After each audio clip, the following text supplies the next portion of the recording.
Good evening everyone guys. Previous session में हमने assistant professor paper first के previous part को कंप्लीट किए हैं, जो कि टीचिंग एंड रिसर्च एप्टीट्यूड से संबंधित था। इस सेशन में हम यूपीएससी के चौथे नंबर यूनिट के बारे में डिस्कस करेंगे, जो कि भारतीय उच्च शिक्षा के गुणात्मक विकास में यूजीसी की भूमिका के बारे में डिस्कस करेंगे। यह किससे संबंधित है? तो यूपी हायर एजुकेशन से संबंधित है ये। तो आइए स्टार्ट करते हैं इस सेशन को। भारतीय उच्च शिक्षा के गुणात्मक विकास में यूजीसी की भूमिका। विश्वविद्यालय अनुदान आयोग, जिसे हम यूजीसी के नाम से जानते हैं, यानी यूजीसी का फुल फॉर्म क्या होता है? तो यूनिवर्सिटी ग्रांट कमीशन होता है। First point related to UGC.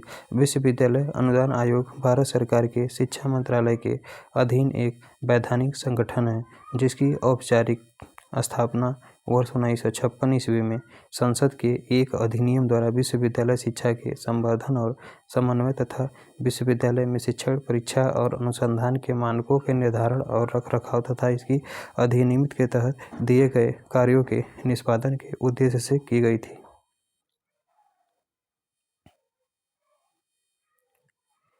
यह पात्र विश्वविद्यालयों और महाविद्यालयों को अनुदान प्रदान करने के अलावा उच्च शिक्षा के विकास के लिए आवश्यक उपायों पर केंद्र और राज्य सरकारों को शिक्षण एवं शिक्षा के संदर्भ में सुझाव भी देती है। Next question. यूजीसी देश में अनुदान प्रदान करने वाला एकमात्र ऐसा अनूठा अभिकरण है जिसके अंतर्गत दो उत्तरदायित्व निहित हैं। पहला आपका निधि उपलब्ध कराता है, या दूसरा इसका उच्च शिक्षण संस्थानों में परस्पर समन्वय निर्धारित करता है तथा मानकों का अनुरक्षण भी करना इसका काम होता है। नेक्स्ट फंक्शन है इसका। विश्वविद्यालय अनुदान आयोग के अध्यादेश में निम्न को समाविष्ट किया गया है, जिसके अंतर्गत विश्वविद्यालयी शिक्षा को प्रोन्नत एवं उसका समन्वय करना। दूसरे नंबर पर विश्वविद्यालयों में अध्यापन, परीक्षाओं और अनुसंधान के मानकों को निर्धारित एवं अनुरक्षित करना। नेक्स्ट अगला क्वेश्चन कौन सा है? तो शिक्षा के न्यूनतम मानकों पर विनिमय तैयार करना। Next question. विश्वविद्यालय या फिर महाविद्यालयी शिक्षा के क्षेत्रों में विकास का पर्यवेक्षण करना तथा विश्वविद्यालयों महाविद्यालयों के अनुदानों का संवितरण करना।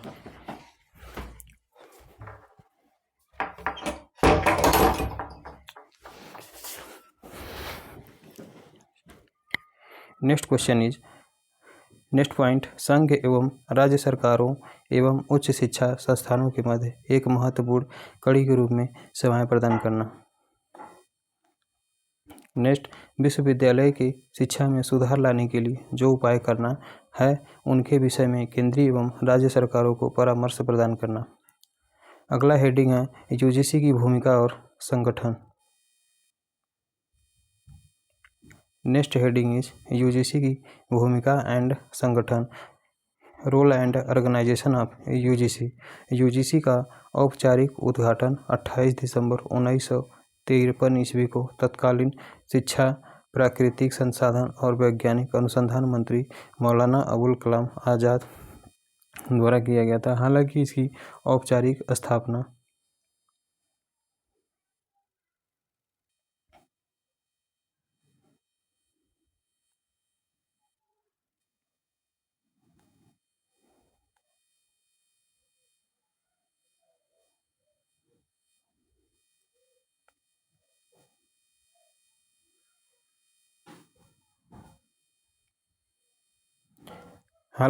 औपचारिक स्थापना नवंबर 1956 में संसद के एक अधिनियम के माध्यम से भारत सरकार के एक वैधानिक निकाय के रूप में भारत में विश्वविद्यालयी शिक्षा के मानकों के समन्वय, निर्धारण और रखरखाव के लिए की गई थी। यूजीसी अधिनियम की धारा 12 उपबंध करती है कि आयोग संबंधित विश्वविद्यालयों के साथ परामर्श कर विश्वविद्यालयी शिक्षा के संवर्धन तथा समन्वय और शिक्षण, परीक्षा तथा अनुसंधान में मानदंड को बनाए रखने के लिए वे सभी कदम उठाएगा जो वह उचित समझता होगा।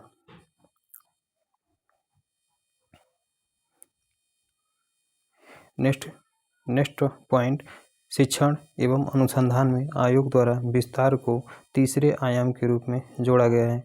यानी शिक्षण एवं अनुसंधान में आयोग द्वारा विस्तार को तीसरे आयाम के रूप में जोड़ा गया है। अपने कार्यकरण के निष्पादन के लिए प्रयोग आयोग, फिर से अपने कार्यकरण के निष्पादन के लिए आयोग की निधियों में से विश्वविद्यालयों तथा महाविद्यालयों को अनुरक्षण एवं विकास हेतु अनुदान का आवंटन एवं संवितरण कर सकता है।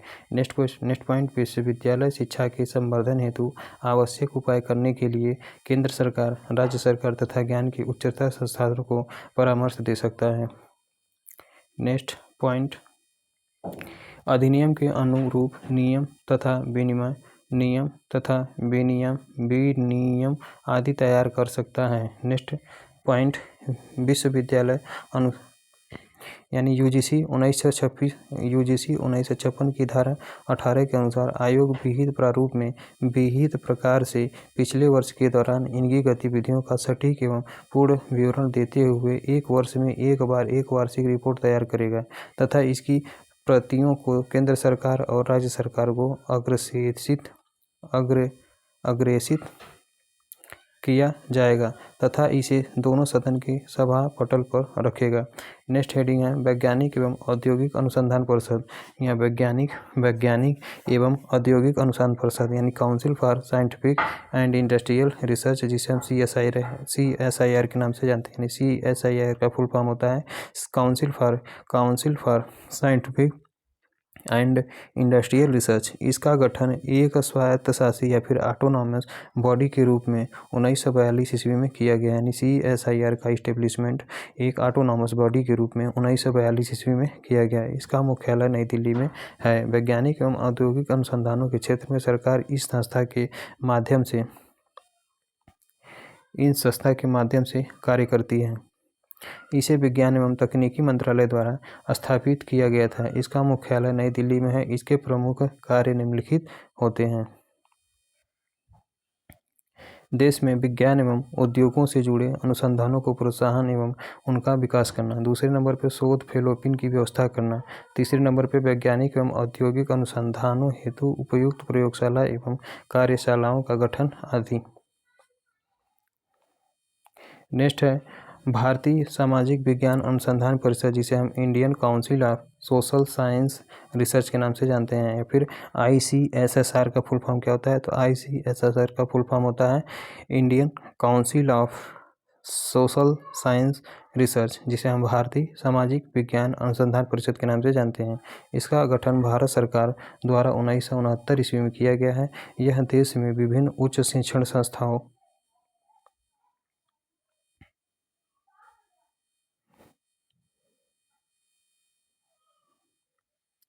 संस्थाओं के माध्यम से सामाजिक विज्ञान के क्षेत्र में किए जाने वाले अनुसंधानों को प्रोत्साहन देने वाली अग्रणी संस्था है। नेक्स्ट है राष्ट्रीय अध्यापक शिक्षा परिषद, जिसे हम NCET के नाम से जानते हैं। यानी कि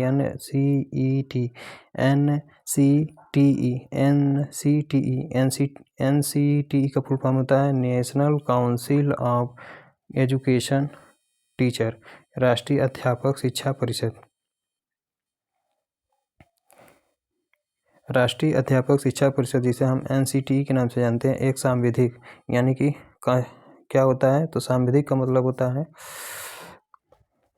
एक तो संवैधानिक होता है यानी कॉन्स्टिट्यूशनल बॉडी, एक होता है सांविधिक बॉडी जो कि एक सांविधिक और स्वायत्त निकाय है। यह 17 अगस्त 1995 ईस्वी का राष्ट्रीय अध्यापक शिक्षा परिषद अधिनियम 1993 के अनुसरण में 8वीं पंचवर्षीय योजना 1992 से 97 के काल में अस्तित्व में है। इसका मुख्य उद्देश्य संपूर्ण भारत में अध्यापक शिक्षा प्रणाली के योजनागत और समन्वित विकास को प्राप्त करना तथा इससे संबंधित मामलों हेतु एवं अध्यापक शिक्षा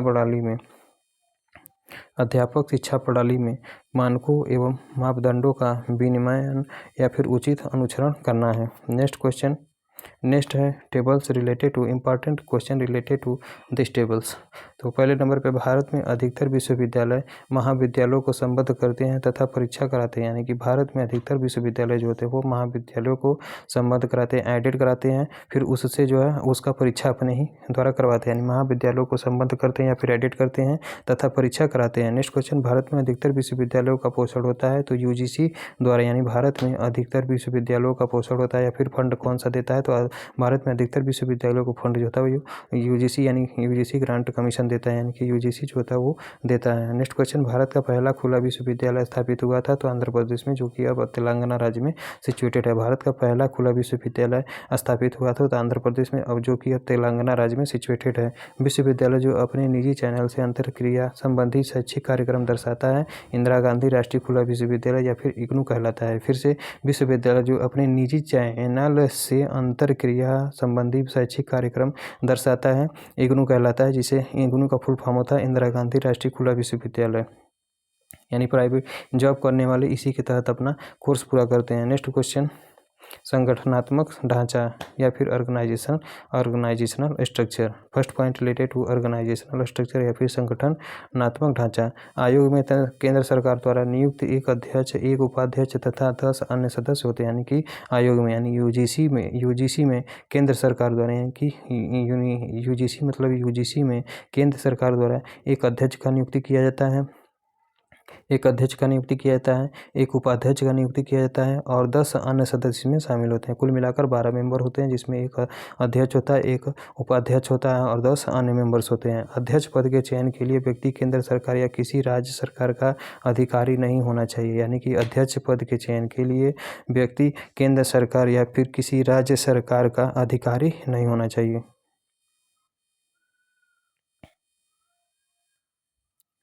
केंद्र सरकार का प्रतिनिधित्व करने के लिए कुल सदस्यों में से 2 सदस्यों का चयन केंद्र सरकार के अधिकारियों में से ही किया जाता है, यानी कि केंद्र सरकार का प्रतिनिधित्व करने के लिए कुल सदस्यों में से 2 सदस्यों का चयन केंद्र सरकार के अधिकारियों में से ही किया जाता है। कम से कम 4 सदस्यों का चयन विश्वविद्यालयों में कार्यरत शिक्षकों में से किया जाता है, यानी कि कम से कम 4 सदस्यों का चयन विश्वविद्यालयों में कार्यरत शिक्षकों के द्वारा ही किया जाता है।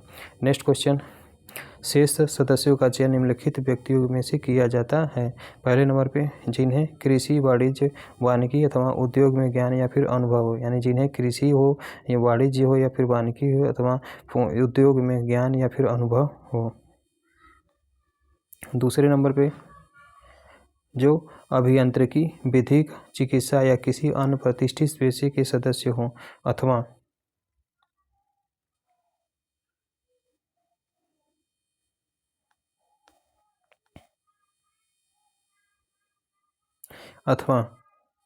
जो विश्वविद्यालय के उप कुलपति हो, यानी कि जो विश्वविद्यालय के उप कुलपति हो, अथवा जो विश्वविद्यालय का शिक्षक न हो, यानी जो विश्वविद्यालय के उप कुलपति हो अथवा जो विश्वविद्यालय का शिक्षक न हो परंतु केंद्र सरकार के मत में प्रतिष्ठित शिक्षाविद हो, अथवा जिनकी उच्च अकादमिक योग्यता हो।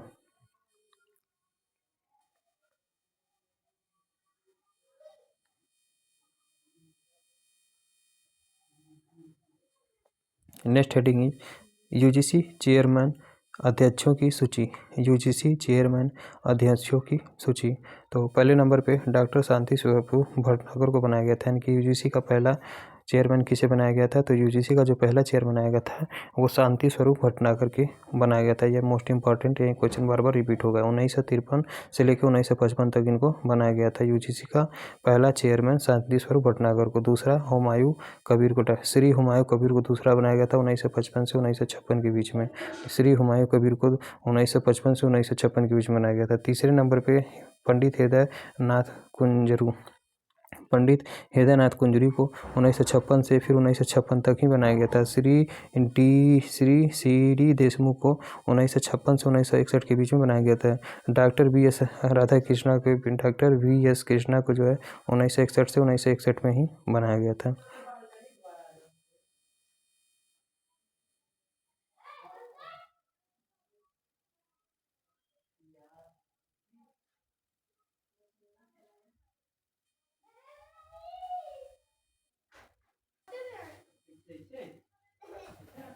नेक्स्ट है 6वें नंबर का चेयरमैन है डॉक्टर DS कोठारी, जो कि 1961 से 1973 के बीच में इनको चेयरमैन बनाया गया था। 7वें नंबर पे डॉक्टर जॉर्ज कैबज को जैकब को बनाया गया था 1973 से 1974 के बीच में। 8वें नंबर पे प्रोफेसर सतीश चंद्र को बनाया गया था 1976 से 1981 के बीच में। 9वें नंबर पे डॉक्टर श्रीमती माधुरी आर शाह बनाया गया था इनको 1981 से 1986 के बीच में। नेक्स्ट है 10वें नंबर पे प्रोफेसर यशपाल को बनाया गया था 1986 से 1991 के ईस्वी के बीच में। 11वें नंबर पर डॉक्टर मनमोहन सिंह को बनाया गया था 1991 से 1991 ईस्वी के बीच में। 12वें नंबर पर प्रोफेसर जी राम रेड्डी को बनाया गया था 1991 से 1995 के बीच में। 13वें नंबर का जो है डॉक्टर सुश्री अमैती एस देसाई को 1955 से 1999 के बीच में बनाया गया था। 14वें नंबर पर डॉक्टर हरिप्रसाद गौतम को बनाया गया था 1999 से सन 2002 तक। नेक्स्ट है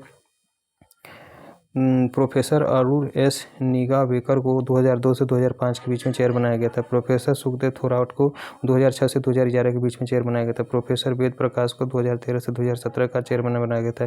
प्रोफेसर DP सिंह को जो है 2018 से 2021 का चेयरमैन बनाया गया था। प्रोफेसर ममी डाला जगदीश कुमार को वर्तमान अध्यक्ष बनाया गया है।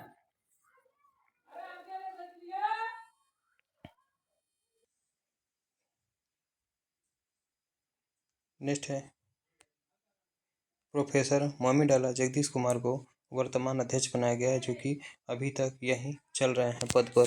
प्रोफेसर ममी डाला जगदीश कुमार जो कि 2021 से लेके 2025 तक अभी तक यहीं वर्तमान पोस्ट पे सिचुएटेड है।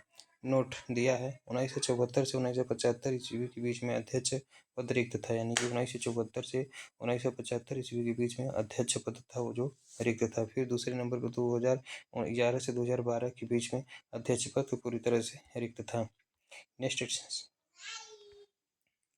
नेक्स्ट टॉपिक है क्षेत्रीय कार्यालय। अगला टॉपिक है क्षेत्रीय कार्यालय। UGC ने महाविद्यालय क्षेत्र से संबंधित विभिन्न स्कीमों या कार्यक्रमों के कार्यान्वयन के लिए हैदराबाद, पुणे, भोपाल, कोलकाता, गुवाहाटी, दिल्ली और बेंगलुरु में 7 क्षेत्रीय कार्यालय स्थापित किए हैं। फिर से UGC ने महाविद्यालय क्षेत्र से संबंधित विभिन्न स्कीमों या कार्यक्रमों के कार्यान्वयन के लिए हैदराबाद, पुणे, भोपाल, कोलकाता, गुवाहाटी, दिल्ली तथा बेंगलुरु में 7 क्षेत्रीय कार्यालय स्थापित किए हैं। उत्तरी क्षेत्रीय कार्यालय का प्रचालन 35 फिरोज शाह रोड, नई दिल्ली स्थित UGC कार्यालय से किया जाता है। नेक्स्ट क्वेश्चन, इसके तहत कवर किए गए क्षेत्रीय कार्यालयों तथा उनसे संबद्ध राज्यों या फिर केंद्र शासित प्रदेशों की सूची निम्नवत है।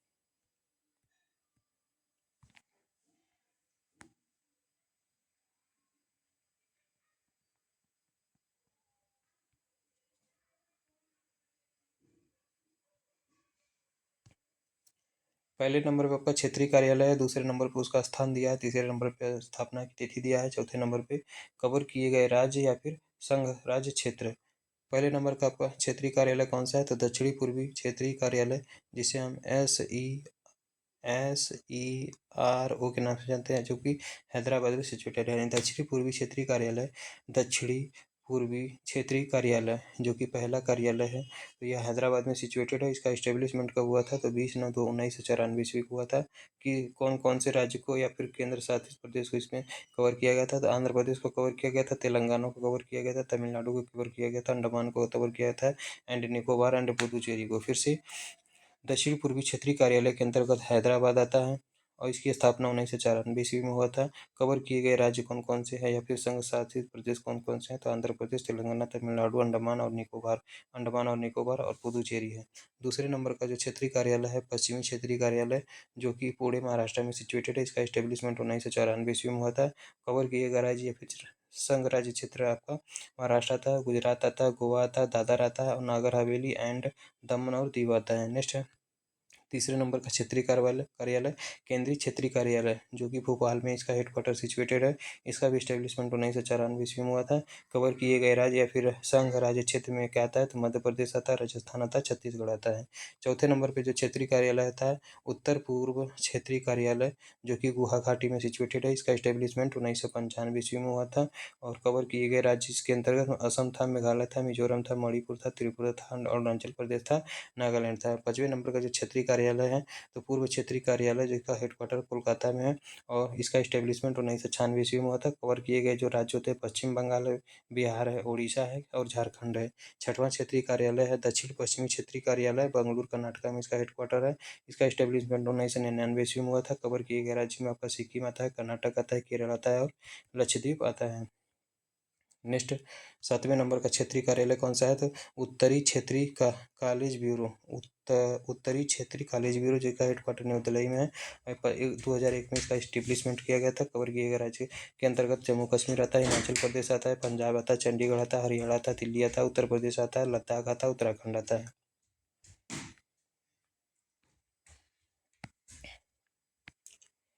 Next important questions related to UGC परीक्षाोपयोगी तथ्य, यानी परीक्षा में पूछे जाने वाले जो तथ्य होते हैं उसके बारे में डिस्कस किया गया है। भारतीय विश्वविद्यालय अधिनियम 1904 वायसराय लॉर्ड कार्जन के समय पारित किया गया था। यह अधिनियम वर्ष 1902 ईस्वी में गठित विश्वविद्यालय आयोग की सिफारिश पर किया गया था। इस अधिनियम ने भारत के सभी विश्वविद्यालयों को केंद्र सरकार के अधीन ला दिया। इसकी अध्यक्षता सर थॉमस रेले द्वारा की गई थी। इसे रेले कमीशन भी कहा जाता है। फिर से भारतीय विश्वविद्यालय अधिनियम, भारतीय यूजीसी यानी भारतीय Indian university act, Indian university act 1904 में वायसराय लॉर्ड कर्जन के समय पारित किया गया था। यानी भारतीय विश्वविद्यालय अधिनियम या फिर Indian university act 1904 viceroy Lord Curzon के समय पारित किया गया था। यह अधिनियम वर्ष 1920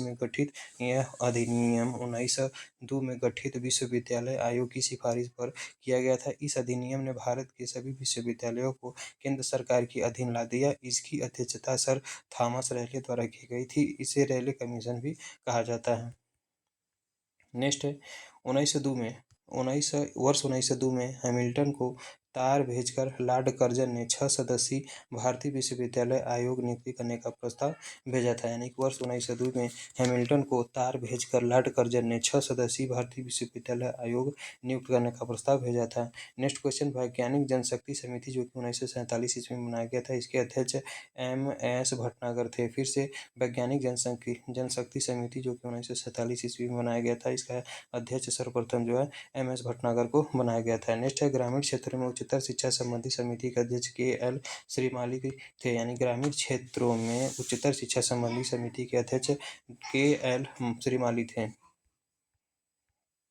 नेक्स्ट क्वेश्चन, विश्वविद्यालयों के लिए मानक अधिनियम संबंधी समिति 1961 के अध्यक्ष DS कोठारी थे। यानी विश्वविद्यालयों के लिए मानक अधिनियम संबंधी समिति 1961 के अध्यक्ष DS कोठारी थे। नेक्स्ट क्वेश्चन, संस्कृत आयोग के अध्यक्ष सुनील कुमार चटर्जी थे। संस्कृत आयोग के प्रथम अध्यक्ष सुनीत कुमार चटर्जी थे। स्वतंत्रता पूर्व दिल्ली में लेडी इरविन महाविद्यालय की स्थापना शैक्षिक शोध के लिए 1932 ईस्वी में किया गया था।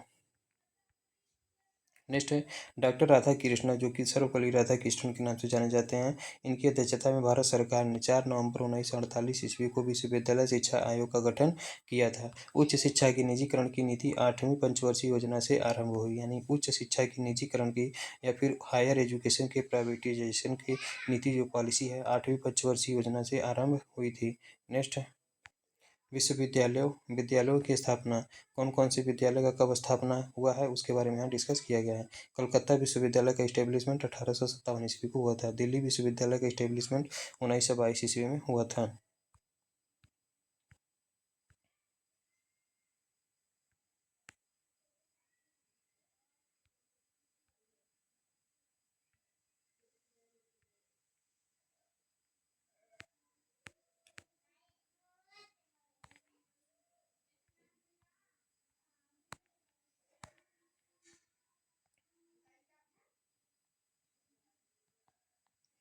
नेक्स्ट है नागपुर विश्वविद्यालय का इस्टेब्लिशमेंट 1923 ईस्वी में हुआ था। आंध्र प्रदेश विश्वविद्यालय का इस्टेब्लिशमेंट 1926 ईस्वी में हुआ था। और UPSC का भी इस्टेब्लिशमेंट 1926 ईस्वी में ही हुआ था। आगरा विश्वविद्यालय का इस्टेब्लिशमेंट 1927 ईस्वी को हुआ था। इंदिरा गांधी राष्ट्रीय मुक्त विश्वविद्यालय जो कि इग्नू के नाम से जाना जाता है, इसका इस्टेब्लिशमेंट 1986 ईस्वी में हुआ था। नेक्स्ट क्वेश्चन, ज्ञान दर्शन चैनल इग्नू द्वारा आरंभ किया गया है। यानी कि ज्ञान दर्शन चैनल जो है इग्नू या फिर इंदिरा गांधी फुल फॉर्म क्या होता है इग्नू का, तो इंदिरा गांधी राष्ट्रीय मुक्त विश्वविद्यालय या फिर Indira Gandhi Indira Gandhi national free university विश्वविद्यालय। नेक्स्ट है भारत में अध्यापक शिक्षा गुणवत्ता और मानक को बनाए रखने के लिए, फिर से भारत में अध्यापक शिक्षा गुणवत्ता और मानक को बनाए रखने के लिए एनसीटीई उत्तरदायी है। यानी भारत में अध्यापक शिक्षा गुणवत्ता और मानक को बनाए रखने के लिए एनसीटीई उत्तरदायी है। इसकी स्थापना 1995 ईस्वी में की गई थी। एनसीटीई के 4 क्षेत्रीय कार्यालय हैं जो कि भोपाल, भुवनेश्वर, बेंगलुरु और जयपुर में सिचुएटेड है। फिर से एनसीटीई के 4 क्षेत्रीय कार्यालय हैं जो कि भोपाल, भुवनेश्वर, बेंगलुरु और जयपुर में सिचुएटेड है। इसका मुख्यालय नई दिल्ली में सिचुएटेड है। यानी एनसीटीई का हेडक्वार्टर कहाँ पर है, तो यह न्यू दिल्ली में सिचुएटेड है। नेक्स्ट क्वेश्चन, राष्ट्रीय पाठ्य चर्चा फ्रेमवर्क का निर्माण एनसीईआरटी ने किया था। यानी कि राष्ट्रीय पाठ्य चर्चा फ्रेमवर्क का निर्माण एनसीईआरटी ने किया था। इंस्पायर स्कॉलरशिप का वित्त पोषण विज्ञान और प्रौद्योगिकी विभाग द्वारा होता है। यानी इंस्पायर स्कॉलरशिप का वित्त पोषण विज्ञान और प्रौद्योगिकी विभाग द्वारा होता है। नेक्स्ट क्वेश्चन, सबके लिए शिक्षा पर विश्व सम्मेलन 1990 में थाईलैंड के जोमतीएन शहर में हुआ था। फिर से सबके लिए शिक्षा पर विश्व सम्मेलन 1990 ईस्वी में थाईलैंड के जोमतीएन शहर में हुआ था। नेक्स्ट क्वेश्चन, प्रथम राष्ट्रीय खेल विश्वविद्यालय जो कि केंद्रीय विश्वविद्यालय के रूप में जाना जाता है, इम्फाल मणिपुर में स्थापित करने की योजना है। फिर से प्रथम राष्ट्रीय खेल विश्वविद्यालय जो कि केंद्रीय विश्वविद्यालय होगा, इम्फाल मणिपुर में स्थापित करने की योजना है। नेक्स्ट क्वेश्चन, स्वतंत्रता के बाद महिलाओं की शिक्षा पर भारत सरकार द्वारा गठित प्रथम समिति की अध्यक्ष डॉक्टर दुर्गाबाई देशमुख थी। यानी स्वतंत्रता के बाद महिलाओं की शिक्षा पर भारत सरकार द्वारा गठित प्रथम समिति की अध्यक्ष डॉक्टर दुर्गाबाई देशमुख थी। नेक्स्ट है, दिल्ली विश्वविद्यालय ने मेटा विश्वविद्यालय की अवधारणा को अपनाया है। यानी दिल्ली विश्वविद्यालय ने मेटा विश्वविद्यालय की अवधारणा को अपनाया है। ज्ञान आयोग ने भारत में राष्ट्रीय विश्वविद्यालयों की स्थापना का सुझाव दिया था। यानी ज्ञान आयोग ने भारत में राष्ट्रीय विश्वविद्यालय की स्थापना का सुझाव दिया था। नेक्स्ट क्वेश्चन है, राष्ट्रीय ज्ञान आयोग जो कि 2005 में बना था, यानी नेशनल नॉलेज कमीशन जो कि 2005 में बना था, विश्वविद्यालयों में प्रशासनिक सुधारों के संबंध में निम्नलिखित सुझाव दिए हैं। पहले नंबर पर आपका उपकुलपतियों की नियुक्ति उनके शैक्षिक एवं प्रशासनिक प्रत्ययों के आधार पर हो। यानी कि उपकुलपतियों की नियुक्ति उनके शैक्षिक एवं प्रशासनिक प्रत्ययों के आधार पर हो। दूसरे नंबर पर क्या आता है, तो दूसरे नंबर पे आता है नियुक्तियों में पारदर्शिता तथा अराजनीतिकरण देखने को मिले। उच्चतम शोध परिवेश की रचना करना। नेक्स्ट है, प्रथम राष्ट्रीय शिक्षा नीति 24 जुलाई 1968 ईस्वी को घोषित की गई थी। फिर से बहुत ही इंपॉर्टेंट क्वेश्चन है।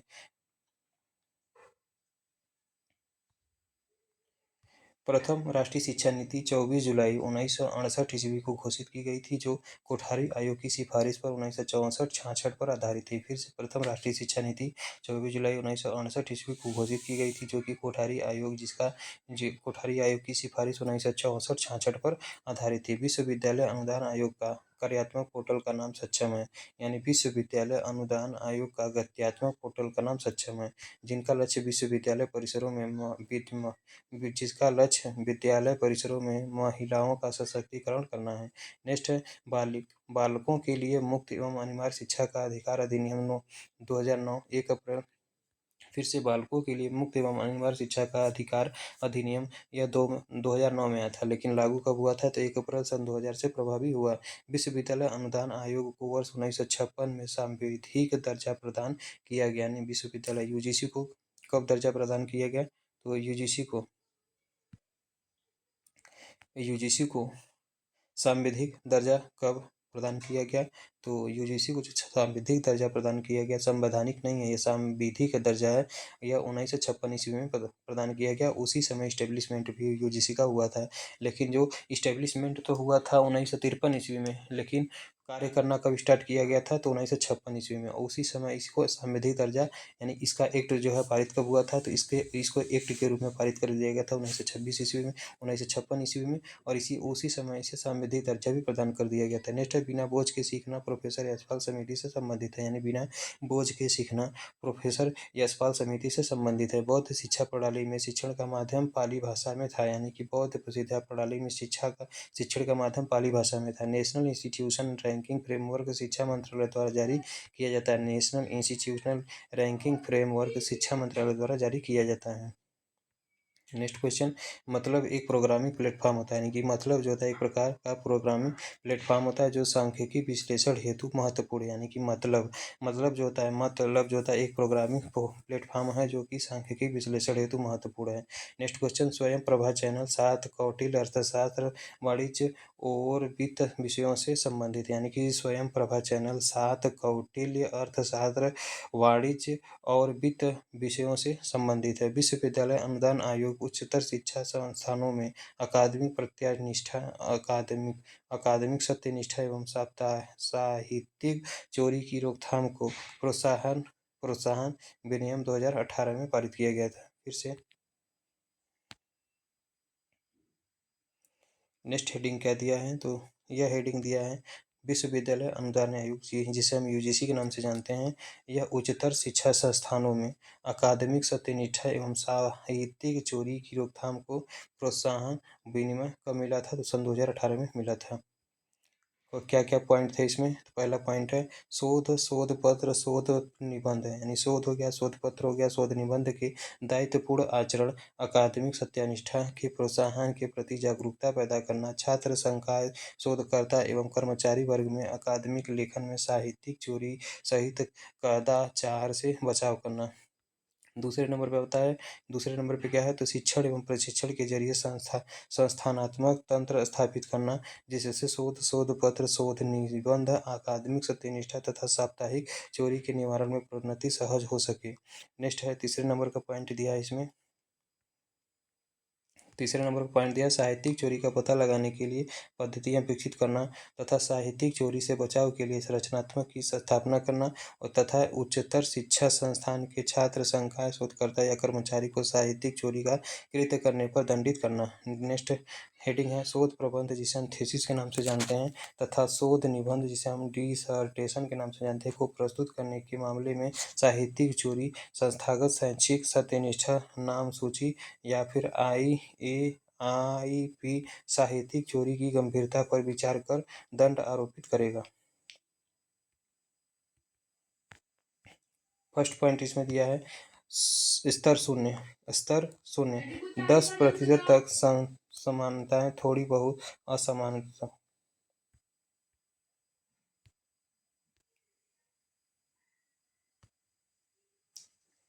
पहले नंबर पे आपका स्तर शून्य 10% तक समानताएं थोड़ी बहुत समानताएं कोई दंड नहीं।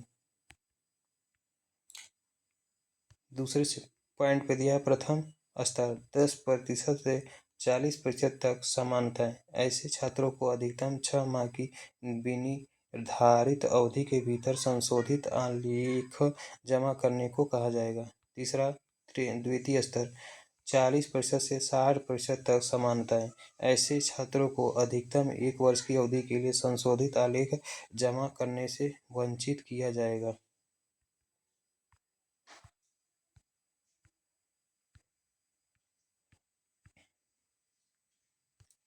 तृतीय स्तर 60% से अधिक समानताएं, ऐसे छात्रों के उस कार्यक्रम के लिए पंजीकरण को रद्द कर दिया जाएगा।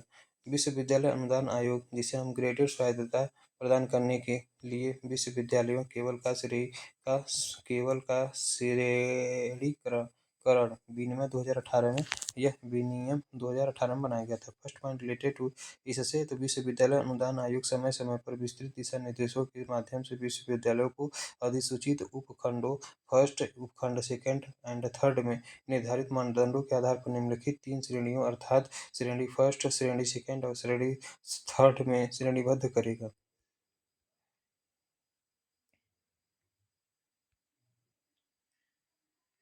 पहले नंबर पे क्या है, तो पहले नंबर पे श्रेणी फर्स्ट आता है, यानी श्रेणी फर्स्ट का विश्वविद्यालय, यानी पहले नंबर पे श्रेणी फर्स्ट का विश्वविद्यालय। वह विश्वविद्यालय श्रेणी फर्स्ट में होगा यदि नंबर एक, उसे NAAC द्वारा, यानी नाक के द्वारा, NEEC नाक द्वारा 3.5 अथवा अधिक अंकों द्वारा सत्य प्रत्यापित किया गया हो, अथवा यानी उसे नाक द्वारा 3.51 अथवा अधिक अंकों द्वारा प्रत्यायित किया गया हो, अथवा पहले श्रेणी फर्स्ट का विश्वविद्यालय, उसने विश्वविद्यालय अनुदान आयोग द्वारा सूचीबद्ध प्रतिष्ठित प्रत्यायित एजेंसी द्वारा समान प्रत्यायन ग्रेड अंक प्राप्त किया है, अथवा उसे टाइम्स हायर एजुकेशन अथवा QS की प्रतिष्ठित विश्व रैंकिंग के अधिकतम 500 में से रैंक दिया गया है। श्रेणी सेकेंड में कौन सा विश्वविद्यालय आता है, तो श्रेणी सेकेंड के अंतर्गत कौन सा विश्वविद्यालय आता है, तो वह विश्वविद्यालय श्रेणी सेकेंड में होगा यदि उसे नाक द्वारा 3.26, यानी नाक द्वारा जो है 3.26, 3.51 उसमें था, इसमें 3.26 है, अधिक तथा 3.50 तक के अंक, यानी कि 3.26 से 3.50 तक के अंक से प्रत्यायित किया गया है, अथवा उसने विश्वविद्यालय अनुदान आयोग द्वारा सूचीबद्ध प्रतिष्ठित प्रत्यायित एजेंसी द्वारा समान प्रत्यायन ग्रेड अंक प्राप्त किया है। श्रेणी थर्ड के अंतर्गत कौन कौन से विश्वविद्यालय आते हैं, तो श्रेणी थर्ड के अंतर्गत कोई भी विश्वविद्यालय श्रेणी थर्ड में आएगा यदि वह श्रेणी फर्स्ट तथा श्रेणी सेकेंड के अधीन नहीं आता है। नेक्स्ट हेडिंग, विश्वविद्यालय अनुदान आयोग MPhil PhD डिग्री प्रदान करने हेतु न्यूनतम मानदंड और प्रक्रिया द्वितीय संशोधन विनियम 2018। ये विनियम ऐसे प्रत्येक विश्वविद्यालय द्वारा लागू होंगे जो किसी केंद्रीय अधिनियम, प्रांतीय अधिनियम अथवा किसी राज्य अधिनियम के तहत स्थापित या निगमित है, तथा ऐसे प्रत्येक संबद्ध विश्वविद्यालय पर जो उक्त विश्वविद्यालय 1956 की धारा 3 के तहत नामांकित विश्वविद्यालय संस्थान है।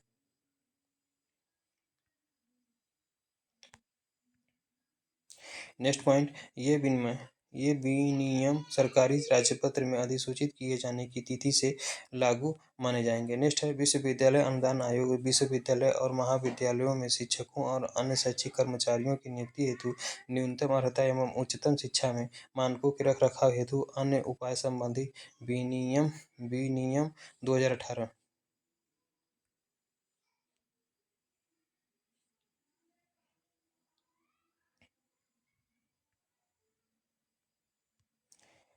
फर्स्ट पॉइंट, विश्वविद्यालय अनुदान आयोग MPhil PhD उपाधि प्रदान करने के लिए न्यूनतम मानक और प्रक्रिया विनियम 2009 अथवा विश्वविद्यालय अनुदान आयोग MPhil PhD उपाधि प्रदान करने के लिए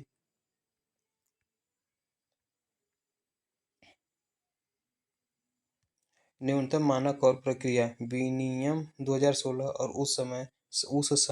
और समय समय पर इनमें बाद में किए गए संशोधनों जैसा भी मामला हो के अनुसार PhD की उपाधि प्रदान की गई हो, को किसी भी विश्वविद्यालय, महाविद्यालय अथवा संस्थान में सहायक आचार्य या फिर समकक्ष पर भर्ती या नियुक्ति के लिए NET SLET की न्यूनतम पात्रता शर्त अपेक्षा से छूट प्रदान की जाएगी। नेक्स्ट है, बशर्ते आगे की दिनांक 11 जुलाई 2009 से पूर्व MPhil एवं PhD कार्यक्रम के लिए पंजीकृत अभ्यर्थियों को उपाधि प्रदान किया जाना। उपाधि प्रदान करने वाली संस्थाओं के तत्कालीन मौजूदा अध्यादेश उपनियमों विनियमों के उपबंध द्वारा अभिशासित होगा। ऐसे सभी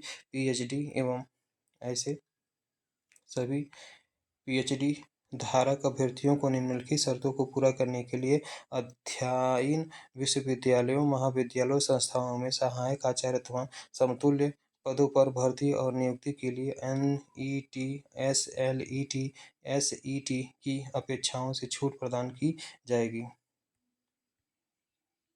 नेक्स्ट है, अभ्यर्थी को PhD की उपाधि केवल नियमित शिक्षा पद्धति के माध्यम से प्रदान की गई हो। PhD शोध प्रबंध कम से कम 2 बाह्य परीक्षकों द्वारा प्रदान किया गया हो। PhD के लिए अभ्यर्थी की एक खुली मौखिक परीक्षा आयोजित की गई हो। अभ्यर्थी ने अपने पीएचडी कार्य के 2 अनुसंधान पत्रों को प्रकाशित किया हो, जिनमें से कम एक संदर्भित जर्नल में प्रकाशित हुआ हो। नेक्स्ट, अभ्यर्थी ने विश्वविद्यालय अनुदान आयोग या फिर ICSSR, CSIR अथवा ऐसी किसी एजेंसी द्वारा प्रायोजित वित्त पोषित अथवा सहायता प्राप्त सम्मेलनों, विचार गोष्ठियों में अपने पीएचडी कार्यों के आधार पर कम से कम 2 पत्रों का प्रस्तुत किया हो। नेक्स्ट क्वेश्चन, इन शर्तों को पूरा करने के इन शर्तों को पूरा करने से को संबंधित विश्वविद्यालय के कुल सचिव अथवा संकाय अध्यक्ष जैसे कि शैक्षणिक कार्य द्वारा प्रमाणित किया जाए। नेक्स्ट है, उन पीएचडी उपाधि धारक अभ्यर्थियों को 5% या फिर 55% अंक से कम करके 50% अंक तक की छूट प्रदान की जाएगी, जिन्होंने दिनांक 19 दिसंबर 1991 से पूर्व निष्पात उपाधि प्रदान की है। नेक्स्ट है, एक संगत ग्रेड जिसे निष्पात स्तर पर 55% के समकक्ष माना जाता है, जहां कभी भी किसी मान्यता प्राप्त विश्वविद्यालयों में स्नातकोत्तर स्तर पर ग्रेडिंग प्रणाली लागू है, को भी वैध माना जाएगा। नेक्स्ट, आचार्य के पद पर नियुक्ति और पदोन्नति के लिए पीएचडी की उपाधि अनिवार्य अर्हता होगी।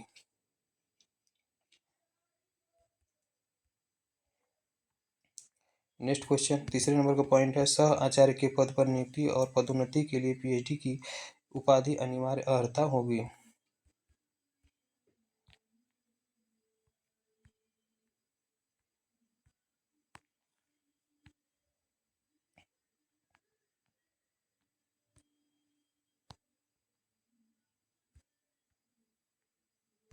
नेक्स्ट पॉइंट, विश्वविद्यालयों में सहायक आचार्य चयन ग्रेड शैक्षणिक स्तर 12 के पद पर पदोन्नति के लिए पीएचडी की उपाधि अनिवार्य अर्हता होगी।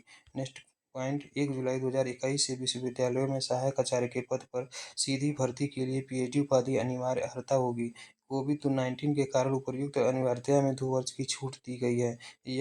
अब यह व्यवस्था 1 जुलाई 2023 से लागू की जाएगी।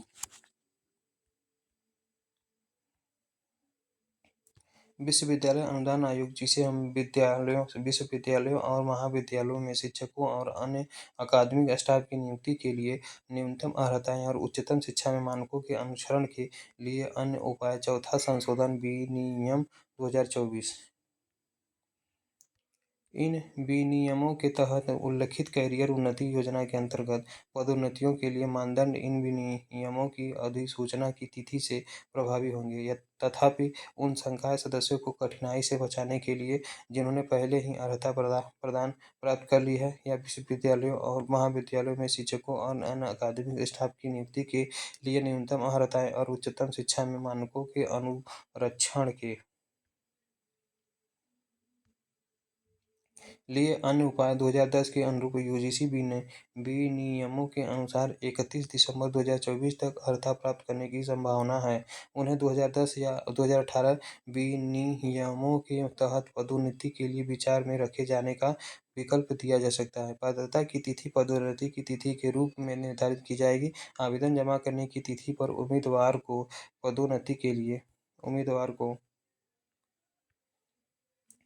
पदोन्नति के लिए आवश्यक सभी पात्रता मानदंडों को पूरा करना चाहिए। नेक्स्ट है, परिणाम स्वरूप विश्वविद्यालय अनुदान आयोग विश्वविद्यालयों और महाविद्यालयों में शिक्षकों और अन्य अकादमिक स्टाफ की नियुक्ति के लिए न्यूनतम अर्हताएं और उच्चतम शिक्षा में मानकों के अनुरक्षण के लिए अन्य उपाय। तीसरा संशोधन विनियम 2023 के खंड 6.3 को हटाया गया समझा जाएगा। नेक्स्ट,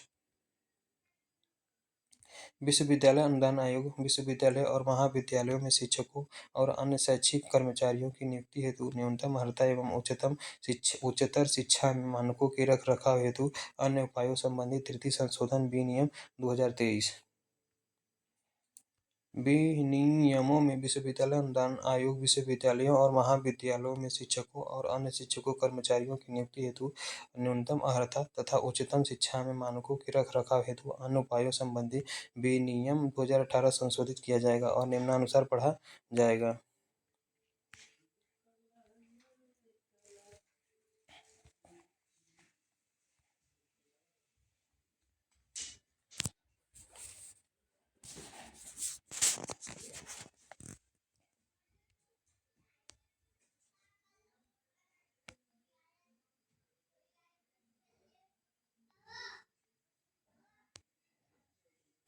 विनिमय में क्या दिया है, तो विश्वविद्यालय और महाविद्यालयों में शिक्षकों और अन्य शैक्षिक कर्मचारियों की नियुक्ति हेतु न्यूनतम अर्हता तथा उच्चतम शिक्षा में मानकों की रखरखाव हेतु अन्य उपाय संबंधी विनिमय 2018 के मुख्य विनिमयों में मौजूदा प्रावधान।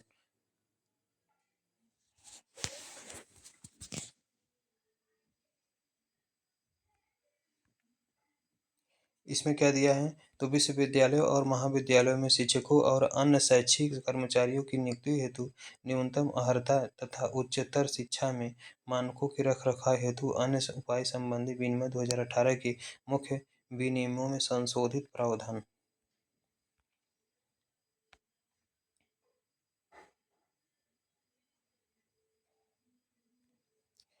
पहले पॉइंट में क्या दिया है, तो 3.12 विश्वविद्यालय अनुदान आयोग अधिनियम 1956 की धारा के 2 के खंड च के तहत मान्यता प्राप्त संगठित अथवा संबद्ध महाविद्यालयों सहित कोई विश्वविद्यालय अथवा कोई संस्थान अथवा उक्त विश्वविद्यालय की धारा 3 के तहत सम विश्वविद्यालय संस्थान में विश्वविद्यालय और महाविद्यालय शिक्षक पुस्तकालय अध्यक्ष अथवा शारीरिक शिक्षा और खेल कूद निदेशक के पद पर किसी व्यक्ति की नियुक्ति नहीं होगी, जब तक कि व्यक्ति इन विनियमों की अनुसूची 1 में उपर्युक्त पद के लिए यथा उपबंधित अर्हताओं के रूप में अपेक्षाओं को पूरी नहीं करता हो।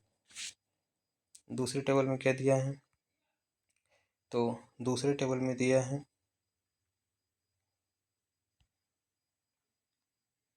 विश्वविद्यालय अनुदान आयोग अधिनियम 1956 की धारा 2 के खंड च के अंतर्गत मान्यता प्राप्त संगठित अथवा संबद्ध महाविद्यालयों सहित कोई विश्वविद्यालय अथवा कोई संस्थान अथवा उक्त अधिनियम की धारा 3 के तहत सम विश्वविद्यालय संस्थान में विश्वविद्यालय और महाविद्यालय शिक्षक पुस्तकालय अध्यक्ष अथवा शारीरिक शिक्षा और खेल कूद निदेशक के पद पर किसी व्यक्ति की नियुक्ति नहीं होगी, जब तक कि व्यक्ति इन विनियमों में उल्लिखित उपर्युक्त पद के लिए यथा उपबंधित अर्हताओं के रूप में अपेक्षाओं को पूरा नहीं करता हो।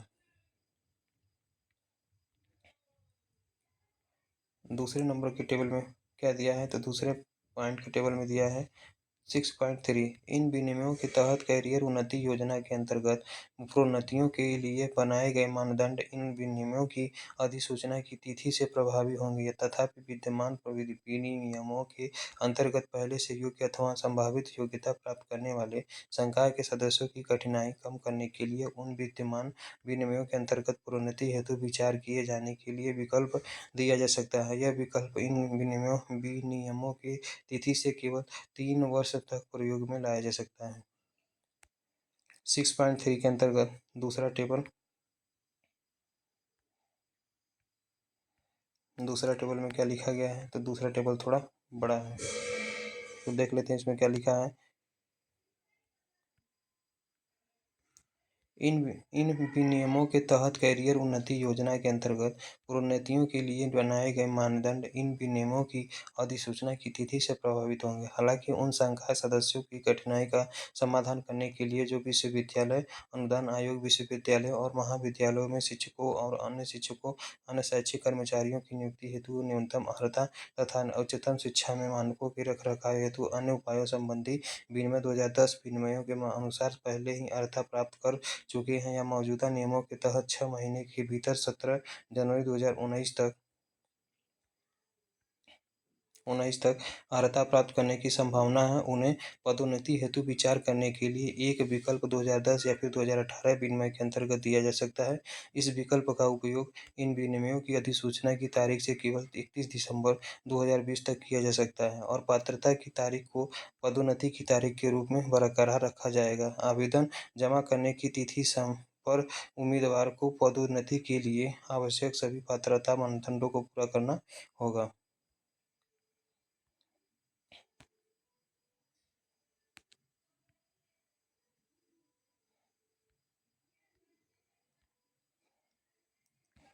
नेक्स्ट टेबल दिया है क्या, तो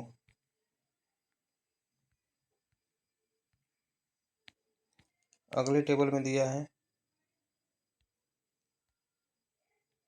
विनियम 6.3 में क्या दिया है, तो विनियम 6.3 में क्या दिया है, तो विनियम 6.3 के भाग 6 में तीसरा पॉइंट क्या दिया है, तो जो उम्मीदवार पहले मूल्यांकन में सफल नहीं होते हैं उनका 1 वर्ष के बाद ही पुनर्मूल्यांकन होगा। जब ऐसा उम्मीदवार अंतिम मूल्यांकन में सफल होता है तो उसकी पदोन्नति अस्वीकृति की तारीख से 1 वर्ष मानी जाएगी। सेकंड टेबल में क्या कह रहा है, तो सेकंड टेबल में कह रहा है क्या, जो उम्मीदवार सेकंड टेबल में जो उम्मीदवार पहले मूल्यांकन में सफल नहीं होते हैं उनका 1 वर्ष के बाद ही पुनर्मूल्यांकन करना होगा। जब ऐसा उम्मीदवार अंतिम मूल्यांकन में सफल होता है तो उसकी पदोन्नति अंतिम मूल्यांकन की तारीख के आधार पर या तो जनवरी या जो 1 जुलाई से प्रभावी होगी। जैसा कि नीचे बताया गया है कि यदि अंतिम मूल्यांकन 1 जनवरी और 31 जून के बीच है तो पदोन्नति 1 जुलाई से दी जाएगी। यदि अंतिम मूल्यांकन 1 जुलाई और 31 दिसंबर के बीच है तो पदोन्नति 1 जनवरी से दी जाएगी। विनियम 6.3 के पार्ट 8 में क्या कहा गया है, तो CAS के अंतर्गत प्रत्याशित पदोन्नति के लिए अपेक्षित ओरिएंटेशन कोर्स और रिफ्रेशर कोर्स की आवश्यकता 31 दिसंबर 2018 तक अनिवार्य नहीं होगी। सेकंड टेबल में क्या कहा गया है, तो सेकंड टेबल में कहा गया है जहाँ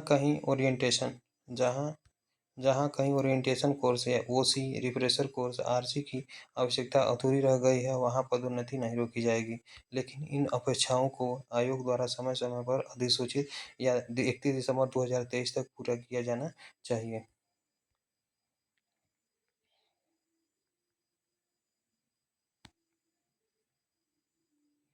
नेक्स्ट टेबल है तालिका 3A के अंतर्गत क्रम संख्या 3 MPhil के बारे में डिस्कस करता है। दूसरे में क्या किसके बारे में डिस्कस करता है, MPhil, LLM, MTech, MArc, ME, MVS, SMV, SC, MD आदि के बारे में डिस्कस करता है।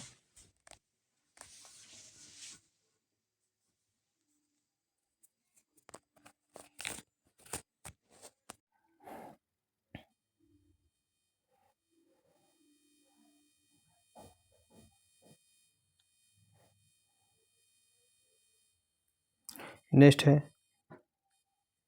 तालिका 3A के नीचे नोट श्रेणी के अंतर्गत क्रम संख्या D स्कोर केवल संबंधित राज्य स्लेट या फिर सेट विश्वविद्यालयों, महाविद्यालयों या संस्थानों में नियुक्ति के लिए मान्य होगा। दूसरे टेबल में क्या दिया है, तो दूसरे टेबल में किसके लिए मान्य होगा, तो सेट स्कोर केवल संबंधित राज्य विश्वविद्यालयों, महाविद्यालयों, संस्थानों में नियुक्ति के लिए मान्य होगा। बाद में जब हम डिवीजन करेंगे तो जो नहीं समझ में आएगा तो वो इसके अंतर्गत समझ में आ जाएगा। नेक्स्ट है तालिका 3B के अंतर्गत क्रम संख्या 3 में MPhil के बारे में डिस्कस किया गया है। और इस तरफ MPhil, LLM, MTech, MArc, ME, MVSS, MVSC, MD आदि के बारे में डिस्कस किया गया है।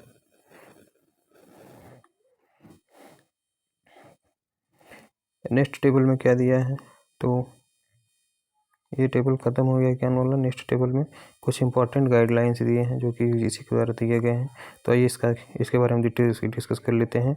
तो विश्वविद्यालय अनुदान आयोग MPhil, PhD उपाधि प्रदान करने हेतु न्यूनतम मानदंड और प्रक्रिया विनियम 2016, यानी कि विश्वविद्यालय अनुदान आयोग MPhil, PhD उपाधि प्रदान करने हेतु न्यूनतम मानदंड और प्रक्रिया विनियम 2016 का है।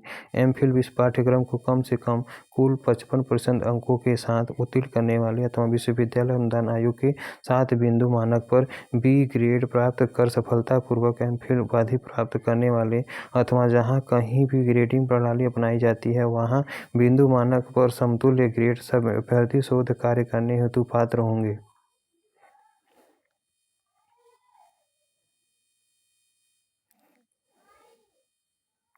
जिससे वे उसी संस्थान में समेकित पाठ्यक्रम के अंतर्गत PhD उपाधि अर्जित कर सके।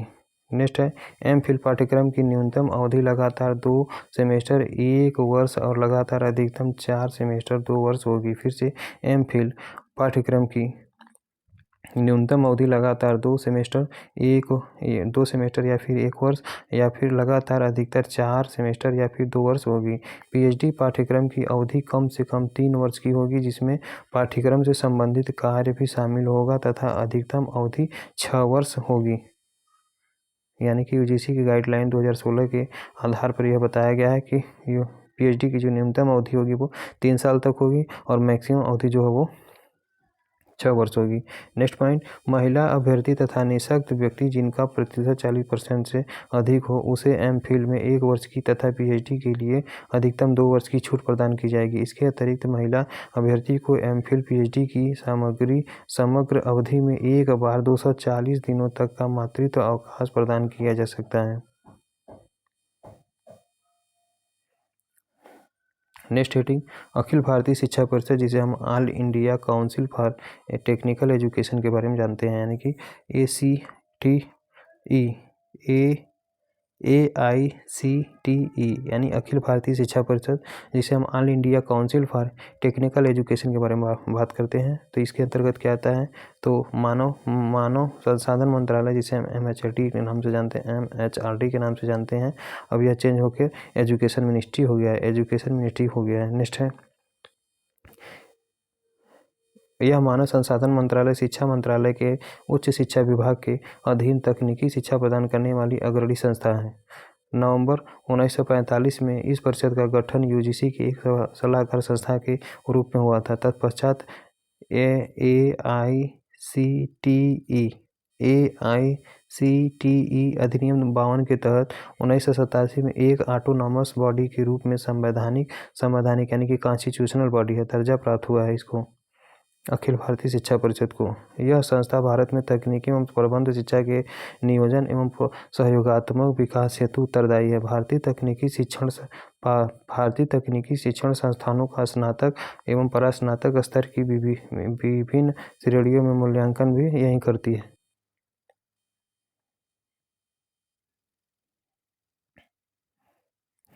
नेक्स्ट कौन सा काउंसिल है, तो नेक्स्ट काउंसिल है नेशनल असेसमेंट एंड एग्रीडिटेशन, जिसे हम नाक के नाम से जानते हैं काउंसिल। फिर से अगला कौन सा संस्था है, तो राष्ट्रीय मूल्यांकन एवं प्रत्यायन परिषद, जिसे हम नेशनल असेसमेंट एंड एग्रीडिटेशन काउंसिल के नाम से जानते हैं, जिसका पूरा फुल फॉर्म, नाक का फुल फॉर्म क्या होता है, तो N for national, A for assessment and फिर A से एग्रीडिटेशन है एंड C से काउंसिल है। इसके बारे में डिस्कस कर लेते हैं। तो इसमें क्या दिया है, तो राष्ट्रीय शिक्षा नीति जो कि 1986 में आया था, पहला राष्ट्रीय शिक्षा नीति 1968 ईस्वी में आया था और फिर राष्ट्रीय शिक्षा नीति 1986 में भी आया था एवं कार्य योजना 1952 ईस्वी में आया था, के सुझावों के आधार पर उच्च शिक्षा की गुणवत्ता मूल्यांकन की दिशा में विश्वविद्यालय अनुदान आयोग द्वारा वर्ष 1994 एक स्वायत्तशासी संस्था के रूप में NAAC की स्थापना की गई। यानी कि नेशनल NAAC का स्थापना कब किया गया था, तो NAAC का स्थापना 1994 ईस्वी में किया गया था।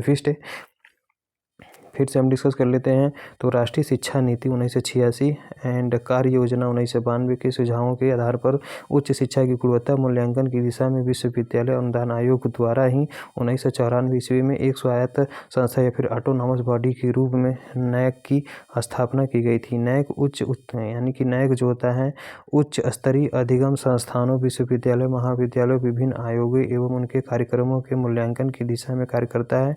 इसका मुख्यालय कहाँ पर सिचुएटेड है, तो NAAC का मुख्यालय जो है बेंगलुरु कर्नाटक में सिचुएटेड है।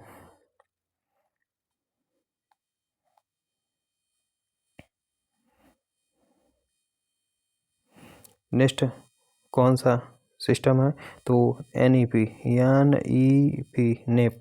यानी राष्ट्रीय शिक्षा नीति 2020। राष्ट्रीय शिक्षा नीति कब आया था, तो राष्ट्रीय शिक्षा नीति 2020 में आया था। इसके बारे में डिस्कस करते हैं। इस क्वेश्चन बहुत ही ज़्यादा पुटअप होता है। तो भारत की प्रथम राष्ट्रीय शिक्षा नीति 24 जुलाई 1968 ईस्वी में था। यानी भारत की जो प्रथम राष्ट्रीय शिक्षा नीति 24 जुलाई 1968 ईस्वी को घोषित की गई थी। जो स्वतंत्र भारत की प्रथम शिक्षा नीति थी, यह कोठारी आयोग 1964 और 1966 की सिफारिशों पर आधारित थी। यानी कोठारी आयोग कब आया था, तो 1964 से लेकर 1966 के बीच में आया था। उसी की रिपोर्ट पर जो है प्रथम शिक्षा नीति 1968 में निकाला गया था। नेक्स्ट है राष्ट्रीय शिक्षा नीति 2022, जिसे हम नेशनल एजुकेशन पॉलिसी 2020 के रूप में जानते हैं, यानी कि राष्ट्रीय शिक्षा नीति 2020 में बना था, जिसे हम नेशनल एजुकेशन पॉलिसी के नाम से भी जानते हैं। वर्ष 1986 की शिक्षा नीति के स्थान पर, यानी कि 1986 में जो राष्ट्रीय शिक्षा नीति बनाई गई थी, यानी कि पहले नंबर पर 1968 में बनाया गया था, दूसरे नंबर पर 1986 ईस्वी में बनाया गया था। फिर 34 वर्षों के बाद, यानी कि 1986 ईस्वी की राष्ट्रीय शिक्षा नीति के स्थान पर 34 वर्षों बाद लाई गई 21वीं शताब्दी की पहली शिक्षा नीति है। पहुंच, समानता, गुणवत्ता, वहनीयता और उत्तरदायित्व के आधार पर स्तंभों पर निर्मित यह नीति सतत विकास हेतु 2030 के एजेंडे से जुड़ी हुई है। इसका उद्देश्य क्या है? तो NEP 2020 का उद्देश्य क्या है? तो स्कूल और कॉलेज दोनों की शिक्षा को अधिक समग्र और लचीला बनाकर भारत को जीवंत ज्ञान समाज और वैश्विक ज्ञान महाशक्ति के रूप में परिणित करना। यह नीति प्रत्येक विद्यार्थी के अंदर की अनूठी क्षमताओं को बाहर लाने, नैतिक मूल्यों को पढ़ाने, तार्किक चिंतन को प्रोत्साहित करने, अनुसंधान की संस्कृति को प्रोत्साहित करने तथा भारत के प्रति सुदृढ़ता और गरीबी को बढ़ाने पर भी जोर देती है। करेक्टरिस्टिक्स ऑफ NEP, यानी कि NEP की जो मेजर करेक्टरिस्टिक्स होता है, इसमें क्या आता है? तो पहले नंबर पे आता है, इस नीति में प्री स्कूल से माध्यमिक स्तर तक सभी स्तरों पर स्कूली शिक्षा की सार्वभौमिक पहुंच सुनिश्चित करने पर बल देती है। यानी यह प्राइमरी स्कूल से लेकर और माध्यमिक स्तर तक यह काम करता है और सभी स्तरों पर, यानी कि यह शिक्षा नीति यानी कि national education policy pre school से माध्यमिक स्तर तक सभी स्तरों पर स्कूली शिक्षा की सार्वभौमिक पहुंच सुनिश्चित करने पर बल देती है। वर्ष 2030 तक स्कूली शिक्षा में सकल नामांकन अनुपात को बढ़ाकर 100% करने का लक्ष्य है। नेक्स्ट है इस, यानी कि टारगेट जो रखा गया है यह 2030 तक, यानी कि 100% तक नामांकन लड़कों का हो जाएगा इसमें। इस नीति के द्वारा स्कूल से वंचित रहे 2 करोड़ बच्चों लगभग को मुख्य धारा में लाना है। यानी कि इस नीति के द्वारा स्कूल से वंचित रहे लगभग 2 करोड़ बच्चों को फिर मुख्य धारा में लाना है। नेक्स्ट पॉइंट, NEP 2020 का मुख्य जोर प्रारंभिक बाल्यावस्था देखभाल और शिक्षा पर है। यानी कि NEP 2020 का मुख्य जोर प्रारंभिक बाल्यावस्था देखभाल और शिक्षा पर है, जिसमें शिक्षा पाठ्यक्रम की 10+2 की संरचना को 5+3+3 यानी फिर से 5+3+3+4 पाठ्यक्रम संरचना, जो क्रमशः 3 से 8, 8 से 11, 11 से 14 और 14 से 18 के तदनुरूप है। फिर से NEP 2000 का मुख्य जोर प्रारंभिक बाल्यावस्था देखभाल और शिक्षा पर है, जिसमें शिक्षा पाठ्यक्रम की 10+2 की संरचना को 10+2 पहले 10+2 चलता था, लेकिन इस संरचना को 5+3+3+4 यानी 53-34 पाठ्यक्रम संरचना, जो क्रमशः 3 से 8 तक, यानी कि पहला जो है वो 3 से 8 तक और दूसरा जो है 8 से 11 तक, 3 से 8 तक, 8 से 11 तक, फिर तीसरा जो है 11 से 14 तक, फिर चौथा जो है वो 14 से 18। कितने का गैप है? तो 3 साल का गैप है।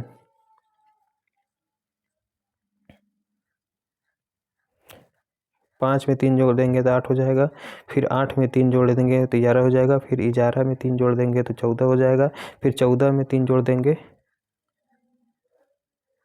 14 में फिर 4 जोड़ देंगे तो 18 के तदनुरूप से प्रतिस्थापित किया जाना है। 3 से 6 वर्ष तक का आयु, यानी 3 से 6 वर्ष का आयु समूह जो अब तक शामिल नहीं रहा है, यानी कि 3 से 6 वर्ष का आयु समूह जो अभी तक शामिल नहीं रहा को स्कूल पाठ्यक्रम के अंतर्गत लाया जाएगा। नेक्स्ट, नई शिक्षा प्रणाली में 3 वर्षों की आंगनबाड़ी प्री स्कूलिंग के साथ 12 वर्षों की स्कूली शिक्षा होगी।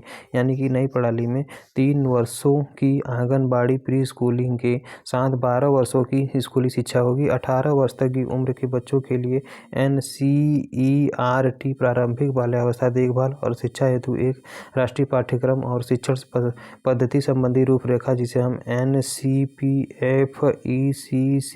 विकसित करेगा। नेक्स्ट टॉपिक दिया है, इस नीति द्वारा कम से कम कक्षा 5 तक, अधिमानतः कक्षा 8 तक और उसके आगे जहाँ तक संभव हो शिक्षा की माध्यम भाषा के रूप में मातृत्व भाषा, स्थानीय भाषा, क्षेत्रीय भाषा पर जोर दिया जाता है। स्कूल और उच्च शिक्षा के सभी स्तरों पर त्रिभाषा फार्मूला में होने समेत छात्रों को संस्कृति का विकल्प प्रदान किया जाएगा। साथ ही अन्य भाषाओं अन्य भाषाएं और साहित्य भी विकल्प के रूप में उपलब्ध होंगे। किसी छात्र पर कोई भाषा लादी नहीं जाएगी। एक भारत श्रेष्ठ भारत के तहत यानी एक भारत श्रेष्ठ भारत की पहल के अंतर्गत छात्र कक्षा 6 से कक्षा 8 के बीच कभी भी भारत की भाषाएं पर मज़ेदार परियोजना गतिविधि में भाग लेंगे। माध्यमिक स्तर पर कई विदेशी भाषाएं भी प्रस्तावित की जाएंगी।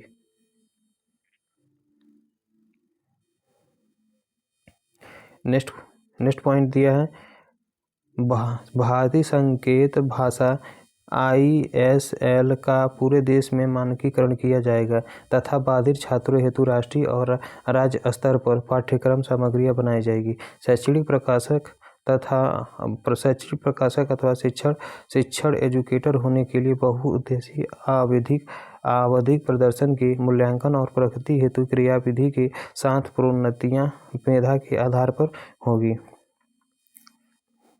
नेक्स्ट है विश्वविद्यालय अनुदान आयोग का गत्यात्मक पोर्टल सक्षम है, यानी कि विश्वविद्यालय अनुदान आयोग यानी UGC का जो गत्यात्मक पोर्टल है उसका नाम सक्षम है, जिसका लक्ष्य विद्यालय परिसरों में महिलाओं का सशक्तिकरण है।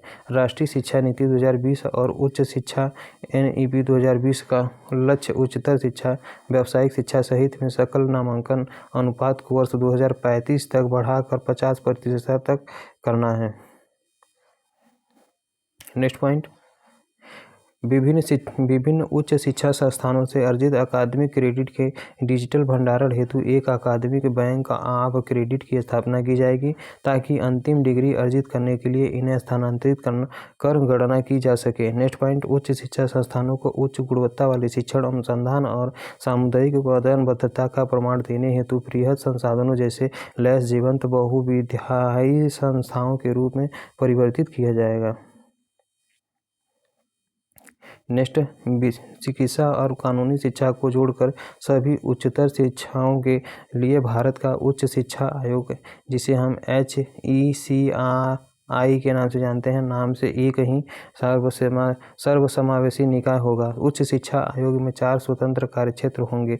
व्यापक नियंत्रण हेतु राष्ट्रीय उच्च शिक्षा नियामक परिषद, जिसे हम NHERC के नाम से जानते हैं, मानक स्थापित करने हेतु सामान्य शिक्षा परिषद, जिसे हम GEC के नाम से जानते हैं, फंडिंग के लिए उच्च शिक्षा अनुदान परिषद, जिसे हम HEGC के नाम से जानते हैं, और प्रमाणन के लिए राष्ट्रीय प्रमाणन परिषद, जिसे हम NAC या फिर HECI को उच्च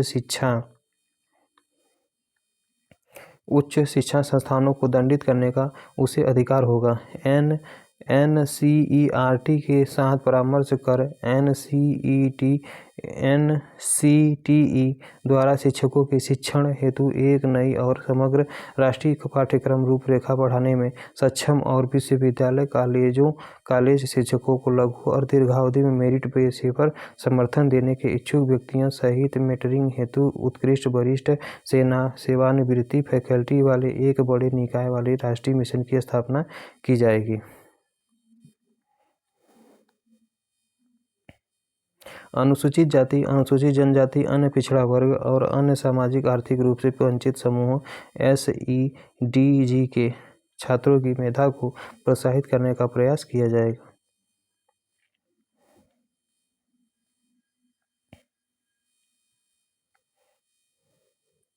नेक्स्ट पॉइंट अटल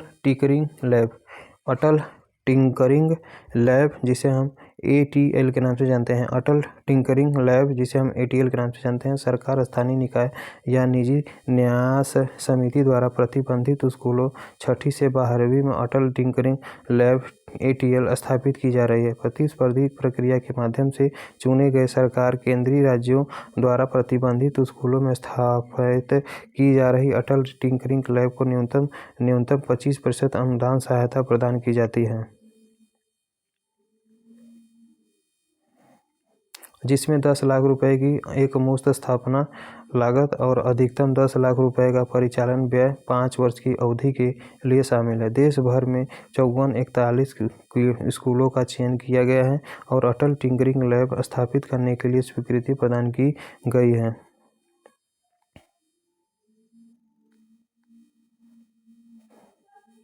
उच्च शिक्षा में मुक्त और दूरस्थ शिक्षा, यानी उच्च शिक्षा में मुक्त और दूरस्थ शिक्षा।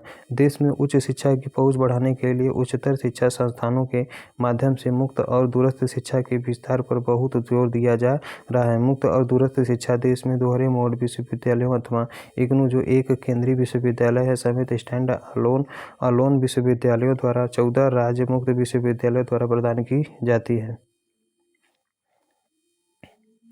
विश्वविद्यालय अनुदान आयोग यूजीसी देश में मुक्त और दूरस्थ शिक्षा के लिए नियामक प्राधिकरण है। INDSAT यानी INDSAT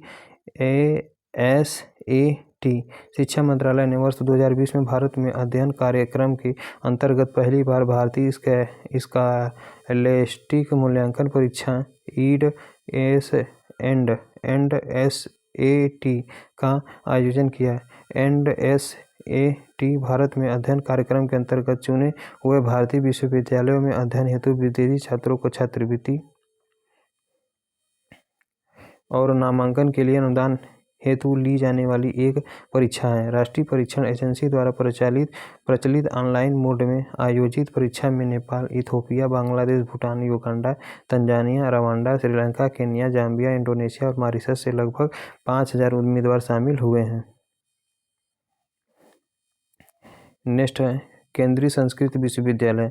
अप्रैल 2020 में केंद्रीय संस्कृत विश्वविद्यालय अधिनियम 2020 अधिसूचना किया गया था, यानी कि अप्रैल 2020 में केंद्रीय संस्कृत विश्वविद्यालय अधिनियम 2020 अधिसूचित किया गया था। यह अधिनियम एक राष्ट्रीय संस्कृत संस्थान नई दिल्ली में सिचुएटेड है।